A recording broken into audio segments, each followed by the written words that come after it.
Ayan, sige Lodge. Paper doll. Ayan, meron tayong paper doll, Lodge.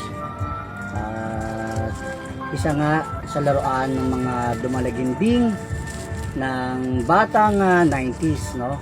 Kung saan talagang, kung hindi ako nagkakamali, parang 25 cents, no? Sa isang pad, sisirahin ko na to para makita nyo.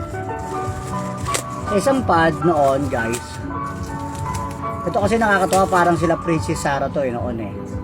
Ito yung mga paper doll na parang sila Princess Sarah, no? Ayan.